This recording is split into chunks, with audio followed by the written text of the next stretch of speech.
Democracia.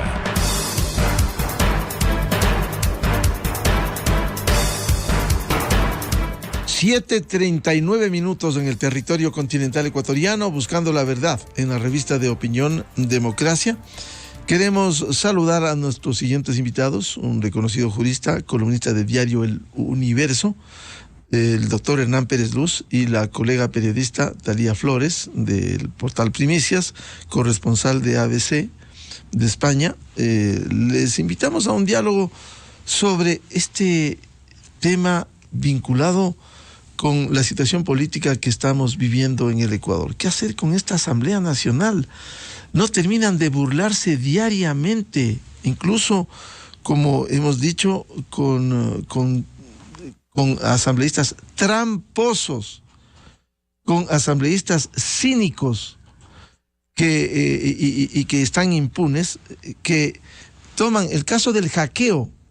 Durante la votación para destituir al presidente Guillermo Lasso, hubo un hackeo, ya se determinó por el informe técnico de los técnicos de la Asamblea Nacional, se determina que hubo, se entró a las cuentas de 4 asambleístas, intentaron cambiar el voto, en la primera votación cambiaron, y luego sale el presidente Virgilio Saquicela de manera cínica, hay que decirlo, y dice, porque esto está presentado en la Fiscalía General, hay el documento donde él dice en una declaración, dice que no hubo hackeo, dice textualmente, 4 de junio, me entregaron el informe de parte de sistemas de la Asamblea Nacional en el que se establece que el sistema de votación no ha sufrido ningún problema, ningún inconveniente, ningún hackeo. Dice en el informe Saquicela, cuando el informe incluso hay una toma de pantalla, dice, documento modificado después de firmar, existen firmas invalidadas. O sea, esto es un engaño del tamaño de una catedral que hace el presidente de la Asamblea Nacional, fundamentado en los documentos. Quiero pasar al artículo muy ilustrado del doctor Hernán Pérez Luz respecto de esta situación de la Asamblea, y en donde señala que el ex dictador y prófugo de la justicia, paréntesis, que refugiado en Bélgica, controla desde la semana pasada la Asamblea Nacional. Ha llegado a ese puesto de mando caminando sobre la alfombra que le bordaron tan delicadamente la bancada social cristiana y otros peoncitos sueltos, entre ellos de Pachacuti, a los que les garrotearon, persiguieron, encarcelaron, hoy votando juntitos, a cambio de algo será. Hay un interrogante, a cambio de algo será. Están juntitos y hacen la mayoría legislativa. ¿Qué hacer? ¿Cómo enfrentar este último círculo que señala el doctor Hernán Pérez Luz? Muy buen día, doctor Pérez. Buenos días. Gracias por la invitación, Miguel. ¿Cómo vamos? Y un saludo a toda la audiencia, un saludo a Talía. Bueno, yo veo difícil, ¿no? Que no quiero aquí ser pesimista, pero la realidad es que la situación se ha complicado mucho en el Ecuador desde el punto de vista político. El país parecería que entramos de esos episodios, a reeditar esos episodios que tuvimos durante los años 90, en la que la legislatura prácticamente resolvió gobernar desde las bancadas legislativas y no a través de arreglos nada transparentes y poco democráticos. La aprobación preocupante que se inaugura esta nueva mayoría con la aprobación de una ley de comunicación que deja entrever la poca tolerancia que existe en estos grupos con respecto a las disidencias o los pensamientos diferentes. ¿Qué podemos hacer? Simplemente confiar que la opinión pública esté atenta a cualquier exceso que cometan desde la legislatura, y ver cómo el gobierno puede cambiar esta tormenta.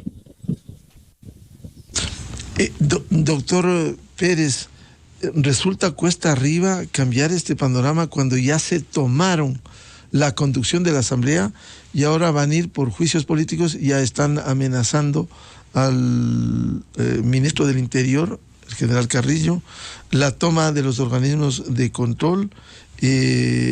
Vamos a hablar más adelante, por cierto, tenemos en agenda este proyecto impresentable que debiera ser vetado, el proyecto de ley de comunicación de estos señores, esta mayoría. Un órgano político puede arrasar con todo principio de legalidad, doctor Pérez Luz. Claro que no, claro que no. Cierto es que la legislatura en el Ecuador y en todas partes del mundo es un órgano político en sus decisiones.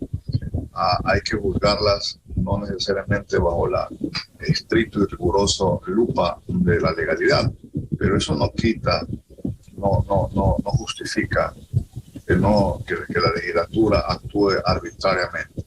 Hay margen.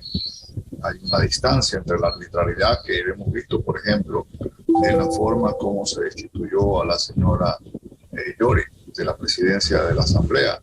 Uno puede estar en desacuerdo con la manera como condujo ella la Asamblea durante el primer año de labores. Sin embargo, la Constitución claramente establece que el presidente o la presidenta de la Asamblea va a estar 2 años en ese cargo. No hay en la Constitución una facultad de los legisladores para enjuiciar, remover, sancionar, etcétera, al presidente de la Asamblea por el mero hecho de que simplemente no les gusta cómo actúa. Esa norma se introdujo en el 98 para evitar precisamente la inestabilidad que aquejaba al órgano legislativo. Bueno, estos señores han hecho caso omiso del tema, lo hicieron y volvieron a hacerlo con la vicepresidenta.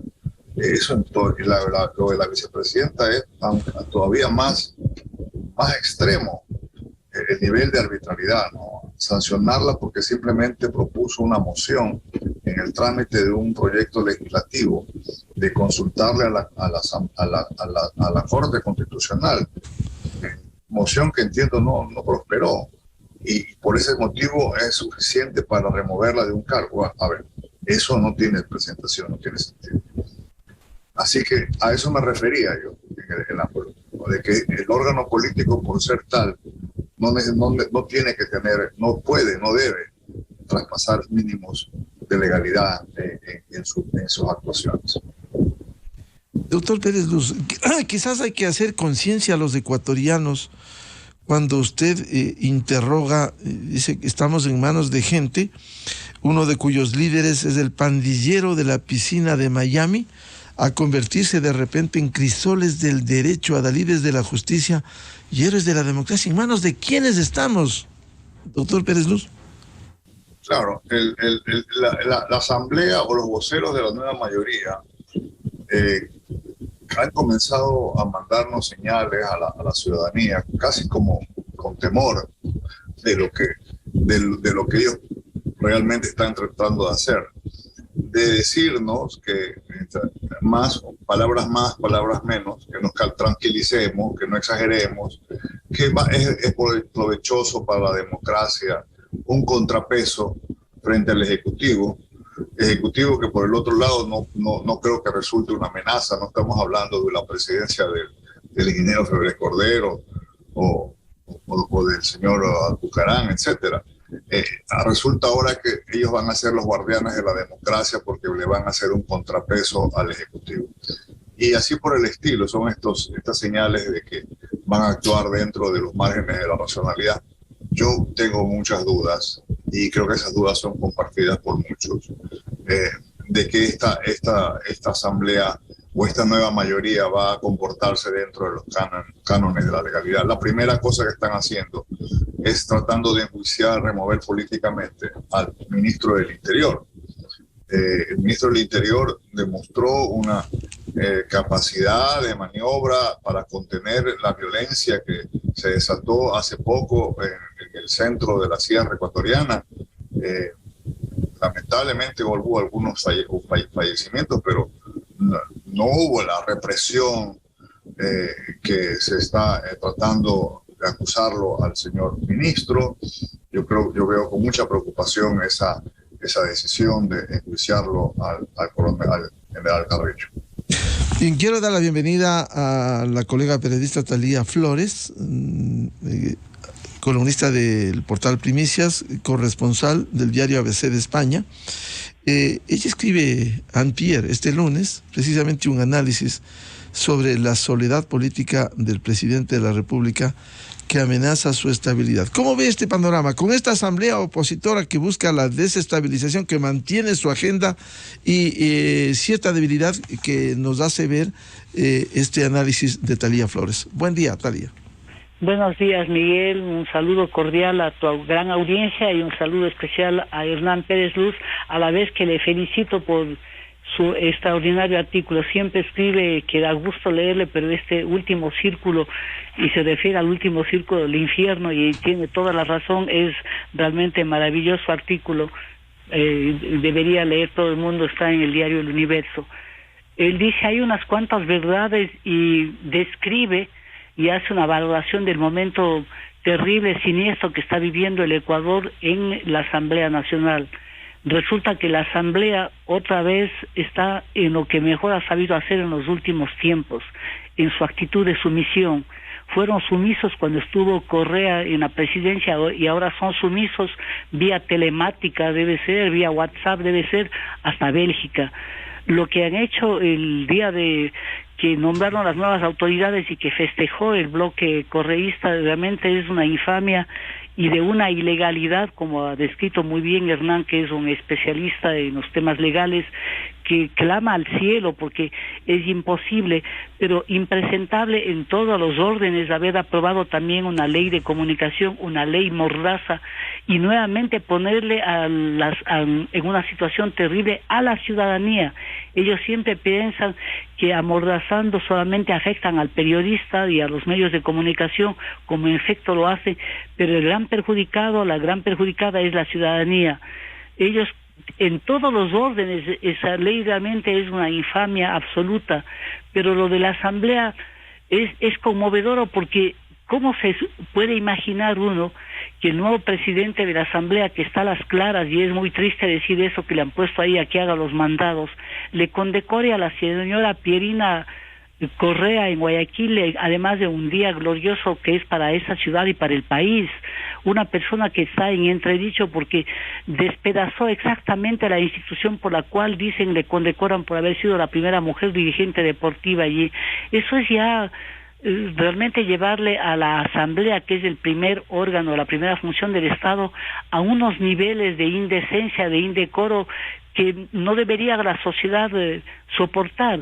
Todo lo que han hecho últimamente es impresionante y todo hace que van camino a tomarse los organismos de control. Y ahí viene, Miguel, y ahí viene Hernán, el momento más dramático, porque de todo esto se ha dicho desde el año pasado, pero desde enero y febrero todo el mundo que estudiaba y analizaba lo que va a venir este año desde la Asamblea, se decía, el camino es a tomarse los organismos de control, cambiar a las autoridades, lavar los documentos de las glosas que tienen y ir a apuntar hacia la justicia, y si es posible a la Fiscalía, para dejar en nada los organismos de los juicios y los procesos que tienen los que están prófugos de la justicia.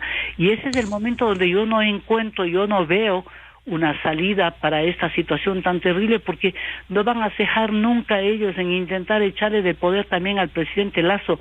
Lo hicieron cuando lo del Panama Papers, y recuerda que ahí le arrancharon el informe y la investigación a la Comisión de Fiscalización, y pasaron a la que preside el señor Cabascango, aquel que dice que el 2019 fue glorioso, y entonces imagino que ahora también pensará que junio pasado fue glorioso, e intentaron poner exactamente lo que querían, el estado de conmoción para destituir al presidente, y ahí el Partido Social Cristiano no les dio los votos.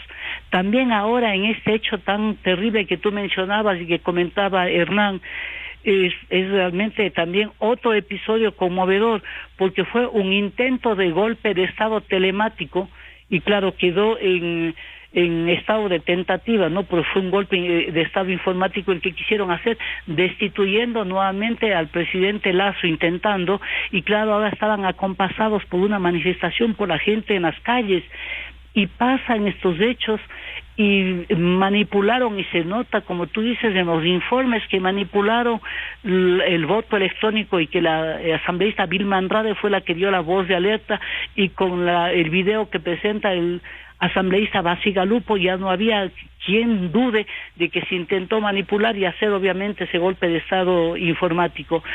Pero todo queda allí y nadie investiga, y ellos han hecho cosas terribles como destituirle a la primera vicepresidenta de la Asamblea, Yesenia Guamaní. ¿Y qué hacemos? Esa es la pregunta, Miguel. Yo ahí sí ya no tengo respuestas, y yo creo que Hernán, que es un reconocido abogado y que tiene tanta experiencia, a lo mejor nos pueda decir cómo salimos de esto, porque las equivocaciones del Ejecutivo también son impresionantes, como ponerle, por ejemplo, pues, en la terna que firme el presidente de la República para superintendente de bancos, alguien que tiene conflicto de intereses y está bajo la mirada de todo el país porque estaba de liquidador del Banco Territorial. O sea, hay cosas que realmente uno dice, ¿cómo es posible tantas equivocaciones, tan groseras equivocaciones en el país, y que la ciudadanía, que es la víctima final de todo lo que haga el poder, termine siendo eso, la víctima? La amnistía que dio la Asamblea y que contó con los votos del BAN, que es el bloque oficialista, le puso otra vez en las calles a Isa, y le tiene ahora probablemente en la papeleta a la señora Pavón para reelegirse prefecta de Pichincha. Entonces, estamos viendo los efectos ahí al instante de lo que es este desgobierno desde el Ejecutivo, y peor, desde la Asamblea ya no tiene nombre, y siendo como es una Asamblea que apenas tendría, según las encuestas, el 2% de aprobación del país, igual no hay cómo hacer nada a este momento. No entiendo cómo pueden hacer entrar en razón. Quizá yo digo que la presión ciudadana a través de eso, de presionar, no sé, a través de las redes que tanta influencia tienen ahora, para que los bloques enmienden, razonen, y por ejemplo a la hora de tomar decisiones, cuando el Partido Social Cristiano fue vergonzoso que se abstenga en la ley de comunicación, contradiciendo toda su historia, sus propios principios, cuando tenía que haber votado en contra. Entonces estamos en un momento bien difícil, con el drama de que yo no encuentro cuál es la solución, Miguel. Thalía, en su artículo también en Primicias habla de un escenario funesto, con un entorno palaciego que no le dice lo que está sucediendo al país. Lo que sí señala es quienes sí saben lo que quieren y tienen una hoja de ruta son los canallas que se apropiaron de las riquezas del país. Prefiero ser ingenuo a tener a hombres o mujeres del maletín comprando votos. Esto es lo que recoge Thalía Flores de lo que dijera el presidente de la República. ¿Qué hacer frente a este panorama, Thalía? Esa es la gran pregunta, y honestamente yo he intentado conversar con mucha gente y decir cuál es la salida, y no hay la salida, porque claro, la Asamblea, le vemos, no tiene, ¿qué va a tener el respeto? Ya no tiene desde hace antes, y creo que tiene el odio cuando la señora dijo roben, pero roben bien, y realmente, y nunca le destituyeron, peor sacarle del cargo, sino apenas le dieron una sanción de unos días de licencia prácticamente. Y lo de ahora sí es conmovedor, Miguel, que exista el entorno del presidente de la República, que parece que no le hacen caer en cuenta, porque viven como si estuvieran en otra galaxia. En verdad saben que el país tiene unas grandes necesidades. Mira cómo lo fue de pasado cuando hubo el proyecto de la vacunación, que fue el programa más exitoso que ha tenido el gobierno, cuyo momento político no fue bien aprovechado por el presidente Lasso, y en política dicen que a veces no hay una segunda ocasión. Entonces es un dilema para la sociedad, y a mí me preocupa más lo que está pasando con el Ecuador. El Ecuador vive un momento dramático por la violencia vinculada al narcotráfico, aparte de la violencia criminal en sí, y sin embargo vive como en estamentos compartidos y iguales allí, como cada cual tiene un espacio en el que vive su propio dilema, pero todo está para la sociedad en una sola cuestión, en una sola decisión. La Asamblea no puede ser lo peor que tenemos, pero el Ejecutivo no da muestras, o sea, de que quiere gobernar. Por eso alguien leía ayer un artículo o anteayer que inclusive decían que daría la impresión que al propio presidente no le estaría gustando mucho permanecer allí, porque claro, no da muestras de que realmente quiere hacer algo. Yo sí pienso que debería, por ejemplo, no sé, se me ocurre, y eso no es cuestión de ocurrencias, por eso hay una diferencia entre los estadistas, los gobernantes y nosotros, que podemos opinar con libertad sin afectar a la sociedad, de que invite a los partidos políticos, a los cercanos, y ahí la sociedad sea la testigo de que se dialogaron y no concluyeron en nada, pero lo que no podemos es mantenernos en la situación que está ahora. Por momentos da la impresión de que los asesores, el entorno del presidente, no le cuentan lo que está sucediendo al presidente de la República, porque más dramático sería que le cuente y no les haga caso, porque esto se trata del país, no se trata simplemente de un gobierno que fue legítimamente elegido y que tiene derecho a estar los años que para los que fue elegido. Y hay que hacerle acuerdo al presidente Lasso que en la segunda vuelta, cuando él escuchó a los que saben, a los asesores, y dejó por fuera todo lo que hizo en la primera vuelta y cambió totalmente su discurso y cambió su posición y tuvo convicciones, tuvo una victoria impresionante, una victoria épica en la segunda vuelta después de haber quedado tan distante de Arauz. O sea, él sí puede hacer eso, pero que demuestre ahora que realmente puede gobernar y que tiene que gobernar a sabiendas de que tiene esta asamblea, que debería estar la asamblea bajo el juzgamiento y bajo la crítica de todo el país. Claro, si no se toman correctivos, Thalía, simplemente esto va a seguir en deterioro, como bien señala Hernán Pérez Luz. Con este pacto político en la Asamblea, nuestro país está en camino al último círculo del infierno. Si no hay una conciencia ciudadana, si no hay decisión política en el Ejecutivo, esta agenda va a seguir caminando hasta desbaratar la institucionalidad actual, Thalía. Claro, imagínate, hay ese dicho de sentarse a ver pasar el cadáver de tu enemigo. O sea, sabemos las amenazas. Yo lo que le escuchaba al jefe de bloque de Creo es, si nosotros dijimos que iban a tomarse el CAL, nosotros dijimos que le iban a destituir a la presidenta y a la presidenta de la Asamblea y luego a la primera vicepresidenta, perdón. Nosotros supimos eso. O sea, a nosotros no nos hace falta que sepan. La clarividencia debe ser para enmendar, no simplemente para después decir el yo sí dije. Por favor, hace falta que tomen una decisión, que se sepan que se les eligió para que gobiernen, no para que contemplen y pavimenten avenidas a que regresen los impunes. Sabemos que lo que quiere Correa, y sin algo hay que reconocerles a ellos, es que han persistido sin cejar un solo día desde que se fueron del poder. No han cejado un solo día porque quieren seguir el camino de Lula para volver a la presidencia. Probablemente quieren volver a, como Evo Morales, a estar en el país manejando desde cualquier oficina a la presidencia de la República, pero no podemos contentarnos con eso. Son estadistas, se les elige. Si es que se candidatizaron a la presidencia es porque habrán sabido que son capaces de resolver los temas del Ecuador. Entonces, aquí yo sí creo que tenemos que combinar a que ejerzan el poder y que eso, este momento, le tengan a la sociedad como aliada. ¿Tú crees que hay ecuatoriano que quiera que regrese Correa impune después de que no se le cobró un solo dólar de los 70,000 millones que se dijo en la segunda vuelta, y lo dijo el presidente Lasso cuando estaba de candidato, que sería el monto que se llevaron? Que haya sentencia ejecutoriada en el caso sobornos y que regresarían simplemente porque se toman y dan un golpe de Estado a las instituciones, y que simplemente el gobierno diga yo sí sabía. Pero por favor, para eso está, para tomar decisiones, para salvar al Ecuador, que no caiga otra vez en eso que dice muy bien, de manera brillante, Hernán Pérez Luz, en el último círculo del infierno. O sea, no es que estemos condenados simplemente a que nos lleven allá. Hagamos algo, por favor. Vuelvo con Hernán Pérez Luz. ¿Qué debiera ocurrir con este proyecto de ley impresentable que ha aprobado esta mayoría de la Asamblea Nacional? Incluso hace poco el presidente de la Asamblea, Virgilio Saquicela, defendía, sí, que hay un control desde la Defensoría del Pueblo, institución que no termina de consolidarse. Hay un defensor del pueblo encargado que lo único que ha hecho durante los últimos tiempos es pedir que hay una franja de paz en medio de la violencia del sector indígena, que hay una franja de paz alrededor y cuidado, entran a las universidades. Eso hizo el defensor del pueblo encargado actual. Y quieren que ellos se controle, y como decía Talía, no solo a los periodistas, sino la comunicación de los ciudadanos. ¿Qué hacer con este proyecto de ley de comunicación, Hernán? Por favor, el audio. Ya, sí, lamento.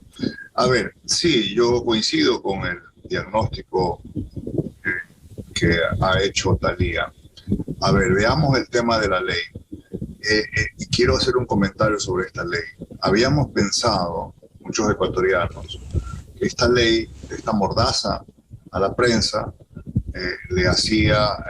tenía sentido cuando el señor Correa y toda su pandilla gobernaba en el Ecuador. Todo el correísmo gobernaba el Ejecutivo y le fastidiaba y le molestaba las opiniones disidentes. Pero resulta, y esto es interesante verlo, que es un problema más profundo. Es un problema ya ideológico que aun cuando no están en el poder todavía, al menos, y creo que como coincido con Talía que el objetivo de ellos es regresar, y yo creo que no lo van a lograr en todo caso, que hablaremos después. Pero al final del día veo que aquí hay una especie de un tema en el ADN de todos estos movimientos supuestamente de izquierda en contra de la libertad de expresión. Porque ahora que no están en el poder ejecutivo al menos, quieren implantar un sistema de control de la opinión de la ciudadanía. Es decir, ya se ve que es un tema más profundo del que habíamos pensado. Pero bueno, este proyecto tiene que ser vetado por el presidente. Tiene que ser vetado. Ahí la discusión va a entrar si se lo veta totalmente, con el riesgo de que después de un año pueda entrar simplemente con insistencia por parte de los asambleístas, esperando que después de un año las fuerzas en el Parlamento ya hayan cambiado, o puede vetarlo parcialmente y esperar que no haya pues una respuesta al veto del presidente que haga que lo supere, digamos. Y siempre quedará la vía de la Corte Constitucional, porque evidentemente el proyecto como está es impresentable, pero es alarmante, Miguel, que estos personajes han tenido el descaro, después de la sentencia que dictó la Corte Interamericana de Justicia en el caso del Universo, donde se les dice al Estado ecuatoriano que es momento de iniciar reformas sustanciales para facilitar y para garantizar la libertad de expresión, en total desafío a la Corte Interamericana, aprueban una ley que va en vía contraria, y vía contraria a la que presentó el presidente Lasso. El presidente Lasso tuvo el mérito en el primer día de su mandato de presentar un proyecto de ley que era bastante interesante, porque de alguna manera plasmaba en la legislación interna ecuatoriana los principios aprobados por la Comisión, por la Relatoría de Prensa de Libertad de Expresión, perdón, de la Comisión Interamericana de Derechos Humanos. Era la primera vez en América Latina que una ley interna prácticamente recogía o reflejaba casi textualmente los principios que se aprobaron hace años en la Relatoría de Libertad de Expresión. Sería deseable que ese proyecto se lo vuelva a discutir y se deje de lado este mamotreto que han aprobado. Por ahora es el veto, y parecería que el presidente va a tener que usar el poder del veto más a menudo, tal como veo que están las cosas en la Asamblea. ¿Y ese veto debiera ser total o parcial? Total, queda archivado 1 año, no se lo puede tratar, y parcial pudiera insistir con los 2/3 en la Asamblea Nacional, doctor Pérez Luz. Claro, ya de ahí dependerá del cálculo que se haga de los números. Y la otra vía es llevarla, a ver, supongamos que se va por el veto parcial y la Asamblea logra insistir en su versión original y con más de 2/3, que se me hace difícil pensar, logren insistir en el proyecto que está ahora en aprobado. Yo creo que entonces ahí la vía sería acudir a la Corte Constitucional. Ese proyecto, de aprobarse como lo presentó la Asamblea, es inconstitucional. Va en contravía de la jurisprudencia de la Corte Interamericana de Justicia, entonces, perdón, de Derechos Humanos. Entonces, yo sí creo que esa sería la vía, pero claro, eso toma tiempo y hasta mientras toda esta maquinaria burocrática otra vez vuelve. Ahora tendrá otra fuente de control, va a ser ahora la Defensoría del Pueblo. Ayer fue la dichosa Superintendencia de Comunicación, que controlaba la libertad de expresión, pero en fin, esas son las dos vías que hay, el veto parcial o el veto total, pero espero que el gobierno, entiendo, ha hecho anuncios muy claros con respecto al tema. Claro, es un riesgo con un veto parcial si lograsen conseguir los 2/3, los 92 votos e insistir. Sería terrible para el país, otra ley mordaza con toda la experiencia que nos han descrito y que vivimos. El veto total, en cambio, no podrá tratarse 1 año, pero pudieran hacerlo dentro del año y si de mantenerse una mayoría así, pudieran buscar para que entre en vigencia luego del año, doctor Pérez. Ese es el riesgo, Miguel, ya le digo. Ahí lo que podemos hacer, una fórmula sería, si es el veto total, contar con que no se pueda tocar ese veto por un tiempo, con el riesgo de que esta mayoría quede, todavía esté vigente después de 1 año y se insista en el proyecto. Y ahí tendría que publicarse y inmediatamente demandarse su inconstitucionalidad. Ese sería el camino. La otra es la de entrar en una discusión con las organizaciones y con los medios de comunicación y con los gremios de periodistas para vetar esta ley parcialmente y esperar que no hayan los 2/3 suficientes o necesarios, perdón, para vencer al veto. Talía Flores, ¿qué piensa de este proyecto de ley de comunicación? ¿Qué debiera haber desde la decisión final del Ejecutivo? ¿Un veto parcial, veto total con estos señalamientos que ha hecho el doctor Hernán Pérez Luz? Gracias, Miguel. En verdad yo desde el primer momento había pensado que es un veto total, pero ya la explicación de Hernán es muy clara. Hay el riesgo de que el próximo año también esté en manos de esta mayoría y a lo mejor ratifiquen y el texto quede aprobado como está. Pero es una verdadera locura. Yo creo que hace falta también que los medios de comunicación y los periodistas contemos al país de lo que se trata esta ley. Ahora han puesto en el artículo 17 que le cambian, le reforman al 25, que el Estado garantice el derecho a la verdad. Pero yo creo que los ayatolas en Irán no piensan que pues tiene el Estado que garantizar la verdad, porque saben que la verdad tiene sus matices y no es nadie dueño de la verdad.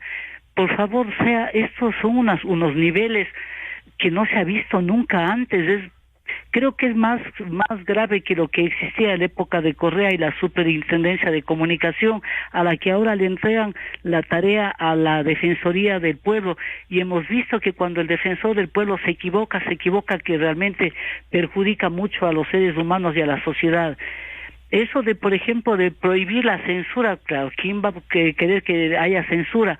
Pero la censura es para que un editor o un medio de comunicación no pueda pulir un trabajo o una nota periodística que un reportero puede haber conseguido con todo su esfuerzo, pero que le falta porque no tiene experiencia, completar la información o tener todas las fuentes. Entonces, el trabajo que se hace en las redacciones ya no tendría sentido. O sea, realmente es absurdo. Y por si fuera poco, tampoco alientan a que las instituciones tengan medios de comunicación. Habríamos visto si ahora en las redes resultan insoportables cómo se promocionan el autobombo de las instituciones, sobre todo del sector público, y las elegidas en las urnas, alcaldes, prefectos, pasan en campaña gastando unas verdaderas fortunas que bien podrían dedicar ese dinero para atender a la gente en sus necesidades básicas de salud y educación, para que creen medios de comunicación en los que ellos simplemente hagan propaganda a las 24 horas del día. Por favor, es un absurdo. O sea, yo no sé si los asambleístas que aprobaron esta ley, todos los votos que obtuvo, leyeron siquiera la ley, porque esto ya es una cuestión casi religiosa. El creer que porque es propuesto por el correísmo, para ellos eso es un acto de fe absoluta. Como dice Hernán, contradicen toda la legislación internacional, que no es producto pues de un partido político, sino de años de esfuerzo, de lo que pasa en la región, de lo que se analiza, de lo que sucede en estos gobiernos. Ahora da la contradicción que tenemos otro tipo de gobierno, pero es desde la asamblea en la que se legisla una ley que es típica de una dictadura. Son esas leyes las que tiene, por ejemplo, en Nicaragua a los periodistas marchándose desde hace años, o algunos en la cárcel, la que tiene en la prisión en Venezuela a muchísima gente. ¿Qué nos pasa? O sea, estamos involucionando como sociedad, y por eso que yo voy a repetir lo del Partido Social Cristiano.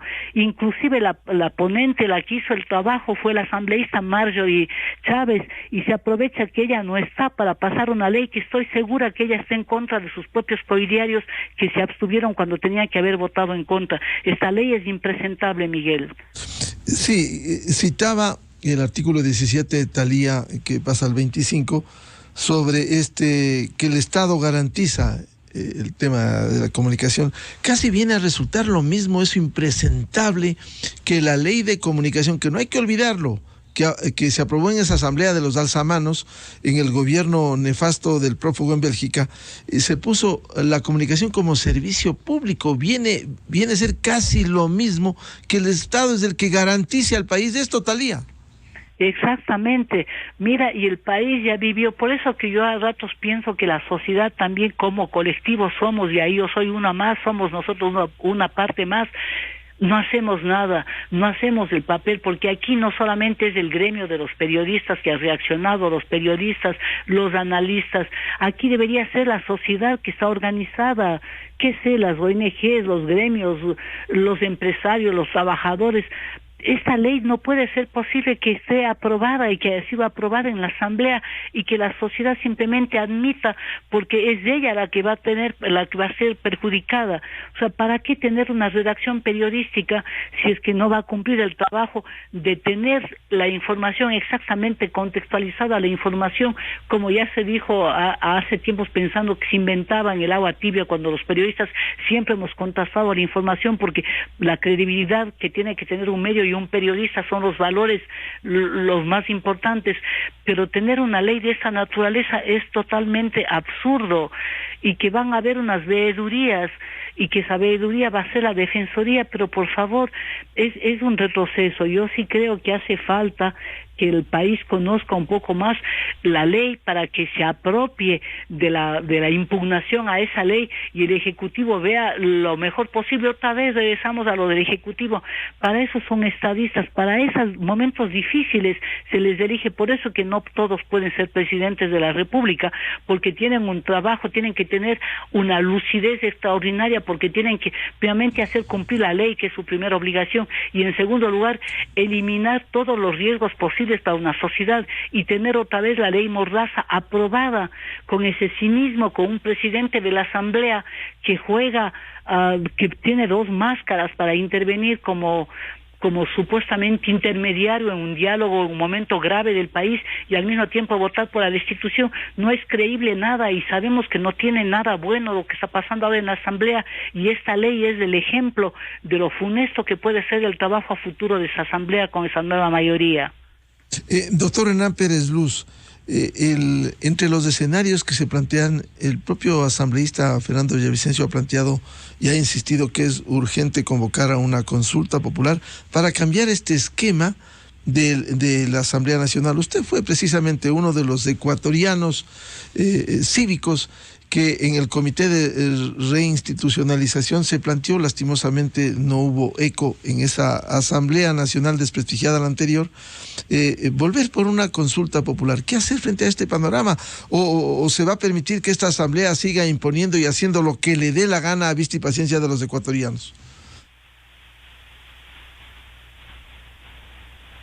Bueno, Miguel, una reforma, una consulta popular tiene varias aristas, una herramienta de democracia un poco complicada, porque si lo que estamos buscando los ecuatorianos es introducir reformas a la parte orgánica de la Constitución, es decir, al tema de la Asamblea o eliminar el Consejo de Participación, etcétera, la vía que contempla la actual Constitución es una vía muy compleja, en la que necesariamente pasa por el filtro de la Asamblea. Yo creo que aquí hay que tener en cuenta, si vamos por el lado de unas enmiendas constitucionales, que son reformas que no afectan a la estructura del Estado, pero que no dejan de ser importantes. Por eso, sí creo que son necesarias. Y las puede presentar el presidente de la República sin necesidad de que esto vaya por la vía de la Asamblea. Sin embargo, tengan en cuenta que no necesariamente esas reformas entran en vigencia inmediatamente, sino que se piensa, tiene que haber un escalonamiento en su entrada en vigencia. Pero eso tampoco debe desalentarnos, yo creo que es importante. Pero hay un tercer aspecto, yo creo que en el tema de la consulta podría ser, y creo que es necesaria un pulsar al país ante la situación crítica que está viviendo el Ecuador, e introducir reformas saludables, por un lado, pero también será el momento o una oportunidad que tengamos los ecuatorianos para directamente hacer notar o hacer expresar nuestros deseos o nuestros sentimientos, al margen de candidaturas personalistas, partidos o simplemente listas. Yo creo que es importante, yo creo que sí sería saludable. Ahora, siempre viene la preocupación de que una consulta promovida desde el Ejecutivo, lo que se está poniendo en juego es la credibilidad del Ejecutivo o sus aciertos o desaciertos, y que el electorado definitivamente busca más bien a dar un voto sobre el Ejecutivo y no sobre el contenido de las preguntas. No siempre ha sucedido eso. Hemos tenido gobiernos relativamente no tan populares o en situaciones de crisis en la que el país sí ha logrado diferenciar, Miguel, y sí se ha logrado algunos cambios importantes, a pesar de que el Ejecutivo no estaba en su mejor momento. Pero este es un tema interesante, importante, que hay que abordarlo con toda seriedad, porque implica una serie de riesgos, pero también una serie de oportunidades que tenemos en general los ecuatorianos. Yo coincido con Talía, ya este problema que estamos viviendo en el país rebasa la coyuntura del Ejecutivo, rebasa la coyuntura de la Asamblea. Hay amenazas muy serias, factores muy importantes, externos especialmente. Hay el problema del narcotráfico muy grave en el Ecuador. No estamos tomando en cuenta o no estamos tomando conciencia, de la gravedad de este tema. Hay un tema de corrupción enorme, generalizado, profundo, que no deja al Ecuador desarrollarse. Hay una serie de situaciones internacionales, el enfrentamiento bélico que existe hoy en Europa. Europa por primera vez en 40 años ha regresado a tener una guerra en su territorio, que está afectando al mundo entero, ¿no? Y hay otros temas parecidos que nos parecen lejanos, los creemos lejanos, pero no lo son. Consecuentemente, sería uno de los caminos para paliar al menos esta situación e ir a una reforma política vía consulta popular, doctor Pérez. Creo que sí, yo creo que es saludable. Hay muchos ajustes que son necesarios hacer, y esos ajustes pueden ser inclusive consensuados, porque ninguno de esos ajustes debería ser pensado en desmedro de las próximas elecciones o de los actuales movimientos o partidos políticos, pero que son ajustes que son necesarios para mejorar la calidad de la democracia que tenemos. Y eso a todos nos conviene, a la izquierda, a la derecha, al centro, etcétera. Conviene fortalecer las instituciones, conviene fortalecer el sistema democrático. Le pongo un ejemplo: tenemos que ir a movimientos, a fomentar los partidos políticos de carácter nacional y tratar de disminuir el peso que tienen en la fragmentación del sistema político los movimientos locales, regionales, cantonales, etcétera. El número de candidatos no puede tener lo que hemos tenido hoy en el Ecuador en estos días o en estos años. No puede ser que tengamos 260 y pico de organizaciones políticas registradas en el CNE, por favor. El Ecuador no tiene pues 264 visiones ideológicas de sus problemas del Estado y de la sociedad. Eso no es un síntoma de democracia, es todo lo contrario. En la fragmentación lo que invita o fomenta es el autoritarismo. Las dictaduras nacen básicamente cuando las organizaciones civiles colapsan y se fragmentan, y eso es lo que tenemos que evitar en el Ecuador. Quisiera consultarle al doctor Pérez Luz. Usted en su intervención anterior decía, cuando hablábamos del correísmo y esta mayoría legislativa, no lograrían los objetivos de regreso. ¿Por qué cree que no lograrían ese objetivo de retornar al poder? Porque al final del día no dejo de ser optimista, Miguel. Yo sí creo que la sociedad ecuatoriana no va a olvidar fácilmente lo que vivió durante esa década y pico. Yo sé que hay un electorado cautivado por el populismo, por la época de bonanza petrolera que tuvimos, que se desperdició, lamentablemente por la propia corrupción que ha permeado gran parte de la sociedad ecuatoriana. Pero yo sí creo que las fuerzas democráticas y el sentido ético de los ecuatorianos todavía está presente, y que al final del día, en el último minuto, no va a dejar pasar otra vez que regresen este movimiento al poder. Puede ser que les tengan éxito en las elecciones locales, no lo dudo. Creo que han ganado terreno, tampoco lo puedo poner en duda, pero yo creo que en el gran destino del Ecuador, yo todavía confío de que prime un poco la sensatez. ¿Y no llegaríamos a ese último círculo del infierno, doctor Pérez? Espero que no. Bien, Thalía Flores, consulta popular. ¿Ve la viabilidad, la necesidad? Porque estamos entrampados con esta asamblea que impone esa mayoría legislativa en el Ecuador. ¿Una consulta popular sería la salida, como señala el doctor Pérez Luz? La verdad es que pensando cómo funcionan las consultas populares, que a la larga terminan siendo lo que ya sabemos, un plebiscito del presidente que la convoca, es un momento difícil, pero algo tiene que hacerse. Lo que yo sí creo es que, para repetir lo que ya se había mencionado y lo que menciona todo el mundo, es que se perdió la oportunidad de la muerte cruzada y de la consulta popular, pero a veces la historia es esa y estamos en un momento dramático y el presidente tendrá que tomar una decisión. Lo que no se puede permitir, lo inadmisible es esto, de sentarse a ver cómo le despedazan al Ecuador en la asamblea y simplemente no tener ninguna otra actitud que decir, sí dijimos que iba a suceder. Y yo me uno finalmente, me encantaría tener el optimismo, y voy a hacer uso de ese optimismo, voy a copiarle ese optimismo a Hernán y pensar que no van a regresar, porque ahí sí podemos hacer un trabajo, Miguel.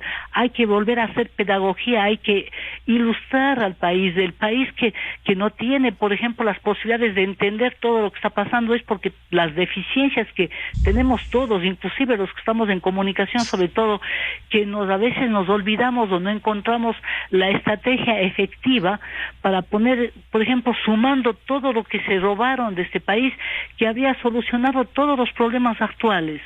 Si no tienen presupuesto los organismos seccionales, no tienen presupuesto las alcaldías y las prefecturas, es porque no hemos recuperado el dinero que se llevaron, y sería inadmisible, sería para que la historia juzgue y ponga realmente con un estigma a los que estamos ahora actuando, a las generaciones que estamos presentes ahora, de que no obstaculizamos el regreso de los que sabemos que quisieran venir por el resto, que ya se llevaron suficiente del Ecuador y que no es posible que no solamente que no se les haga pagar y peor que se recupere ese dinero.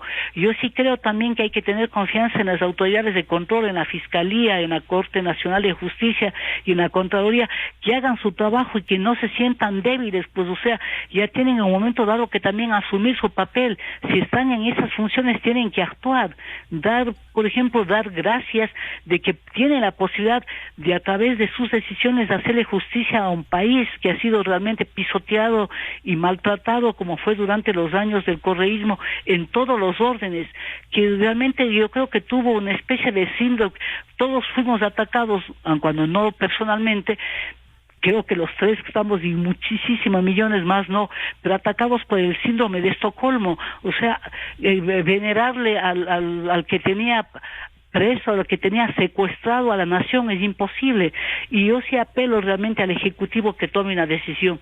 No puede estar como está, es imposible, es impresentable. El desánimo se va a extender en el país cuando necesitamos estar unidos y fuertes para encarar a ese monstruo que es el narcotráfico, que ha permeado todas las instancias institucionales y que hay que encarar, y se necesita estar fuertes, necesita estar unidos y necesita tener una visión. Así es que es el gobernante el que tiene que tomar la decisión, pero que tome ya una decisión, Miguel. Bien, muchas gracias al doctor Hernán Pérez Luz, un reconocido jurista, columnista del Diario Universo, y la colega Talía Flores, del portal digital Primicias, corresponsal de ABC de España. Muchas gracias, como siempre, por ilustrarnos en un tema tan complejo, tan difícil, pero que el país necesita decisiones políticas para cambiar. No podemos seguir soportando esta situación que vivimos en el Ecuador. Muchas gracias a Hernán y a Talía. Gracias, Miguel. Saludos, Hernán. Saludos a la audiencia. Muchas gracias. 8:30 minutos en el territorio continental ecuatoriano, buscando la verdad en la revista de Opinión Democracia. Vamos a una pausa publicitaria y luego volvemos con el presidente del Consejo de la Judicatura, doctor Fausto Murillo. Temas de interés como el concurso de jueces de anticorrupción y también acciones internas en el Consejo de la Judicatura. Miguel Rivadeneira en la revista de Opinión Democracia. Inicio de espacio promocional y publicitario. Galápagos es el lugar con la mayor concentración de tiburones en el mundo. Suscríbete al planeta y junto a WWF protejamos estas historias llenas de vida. Dona desde $1 con tus tarjetas Banco Pichincha o con tus millas Pichincha Miles. Conoce más en suscríbetealplaneta.pichincha.com. El SUV más vendido se renueva completamente y llega al nivel Pro. Es el nuevo Chery Tiggo 2 Pro, modelo 2023, con moderno diseño deportivo, poderoso motor 1.5, espectacular pantalla de 9 pulgadas con Apple CarPlay y espacio para toda la familia. Encuentra el nuevo Chery Tiggo 2 Pro en más de 30 concesionarios a nivel nacional, con cuotas desde solo $199 mensuales. Chery, innovación que no se detiene.